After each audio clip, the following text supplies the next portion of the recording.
పోలికలు తిరుగుతుంటే, ఒకరి శ్వాస ఇంకొకరిలో కలిసిపోతుంటే, ప్రపంచం కనుల ముందు అదృశ్యమైతే, మనసు నియంత్రణం కోల్పోతుంటే, మమేకమైన వేళ మూలుగుతుంటే, మేనుల తాపం మితిమీరిన వేళ, అలసట కేవలం పొస్తుంటే, మనసులా తలి బీరకుంటుంటే, సమయం సరిపోకుండా ఉంటే, సుఖాల తీరం చేయి స్వరాసలు నిట్టూరుస్తున్న వేళ,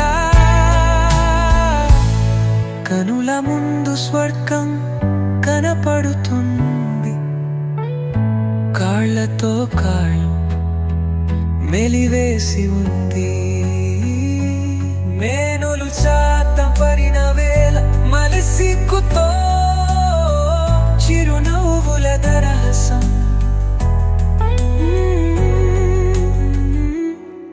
మళ్ళీ మళ్ళీ కావాలనిపించే మధురానుభూతులు, మరణించే వరకు మరచిపోలేమని. Written by మహేష్ కుమార్ ఆవుల. మహేష్ కుమార్ ఆవులగారు రాసిన కనులతో అనే కవితలోని భావప్రపంచంలోకి ఒకసారి ప్రయాణిద్దాం. ఇందులో మాటల కన్నా కళ్ళే ఎక్కువగా మాట్లాడతాయి. అసలు ఆ నిశ్శబ్ద సంభాషణ ఎంత శక్తివంతంగా ఉంటుందో మనం కలిసి చూద్దాం. మరి మొదలు పెడదామా? చూడండి, ఈ కవిత మాటలతో మొదలవ్వట్లేదు. ఒక నిశ్శబ్దమైన కాని చాలా బలమైన బంధంతో మొదలవుతుంది. ఈ మొదటి 2 లైన్లే ఒక గాఢమైన సాన్నిహిత్యాన్ని పరిచయం చేస్తున్నాయి. అసలు కథంతా ఇక్కడే ఈ చూపులతోనే మొదలవుతుందన్నమాట. సో మొదటి భాగం చూపుల పరిచయం. ఇక్కడ మాటలకి అస్సలు చోటే లేదు. కేవలం సైలెన్స్. ఆ సైలెన్సే మాట్లాడుకుంటుంది. ఈ మొదటి చూపే వాళ్ళిద్దరి మధ్య మాటల్లో చెప్పలేని ఒక బంధానికి పునాది వేస్తుంది. ఇక్కడ కవి చాలా సింపుల్, కాని అంతే లోతైన 2 విషయాల గురించి చెప్తున్నారు. ఒకరి కళ్లలోకి ఒకరు చూసుకోవడం, పెదవులు కలవడం. ఈ 2 పనులతోనే వాళ్ల మధ్య ఉన్న దూరం మొత్తం మాయమైపోతుంది. సరే, చూపులతో మొదలైన ఆ బంధం ఇప్పుడు ఒకరిలో ఒకరు కలిసిపోయేంతగా ఎలా మారిందో చూద్దాం. ఇక రెండో భాగం తనువుల కలయిక, అంటే వాళ్ల శరీరాలు ఒకటిగా మారడం. వాహ్! ఈ యొక్క వాక్యం ఈ భాగం యొక్క మొత్తం సారాంశాన్ని చెప్పేస్తుంది. బయట ప్రపంచం మొత్తం కనుమరుగైపోతుంది. ఆ క్షణం ఆ అనుభూతే వాళ్లకి నిజం. అంటే ఆ ఇద్దరూ తప్ప ఇంకేమీ లేని ఒక కొత్త ప్రపంచం వాళ్ల చుట్టూ ఏర్పడుతోంది.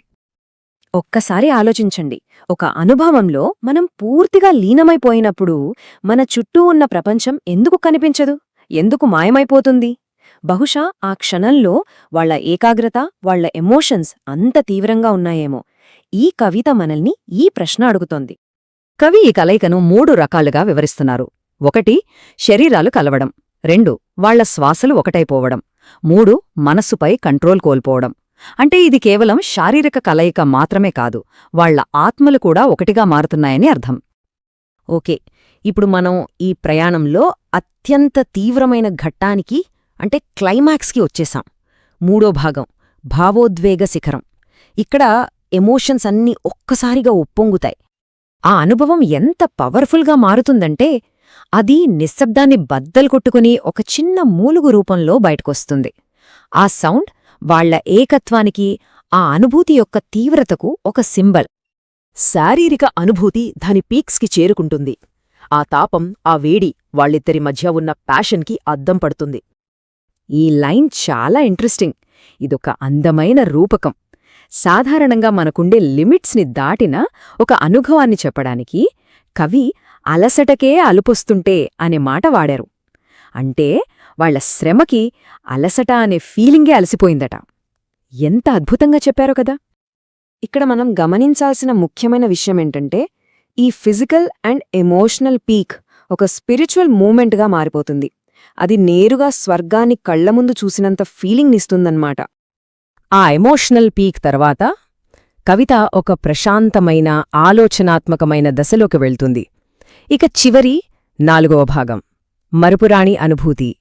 ఈ కలయిక వాళ్లపై ఎలాంటి ముద్ర వేసిందో చూద్దాం. ఈ పోలిక చూడండి ఎంత పవర్ఫుల్గా ఉందో. ఆ క్లైమాక్స్లో ఉన్న తీవ్రతకి, ఆ తర్వాత వచ్చే ప్రశాంతతకి మధ్య ఉన్న తేడా స్పష్టంగా కనిపిస్తోంది. ఉద్వేగం కాస్త ప్రశాంతతగా మారింది, తాపం చల్లారింది, ఆకలి స్థానంలో ఒక చిరునవ్వు వచ్చింది, అలసట ఒక తీపి అనుభూతిగా మిగిలిపోయింది. సో ఈ ప్రయాణం యొక్క ముగింపు శూన్యం కాదు. అదొక నిశ్శబ్దమైన, సంతృప్తితో కూడిన ప్రశాంతత. అది ఎలా వ్యక్తమవుతుంది? ఒక చిన్న చిరునవ్వుతో. ఆ నవ్వులో మాటలకు అందని ఎన్నో భావాలు, ఎన్నో అర్థాలు దాగి ఉన్నాయి. ఈ చివరి లైన్ ఆ జ్ఞాపకం యొక్క శాశ్వతత్వాన్ని చాలా బలంగా చెప్తోంది. ఒక చిన్న క్షణాన్ని జీవితాంతం గుర్తుంచుకునే ఒక నిధిగా మార్చేసింది. అది కేవలం ఒక అనుభవంలా మిగిలిపోదు, వాళ్ల జీవితంలో ఒక భాగమైపోతుంది.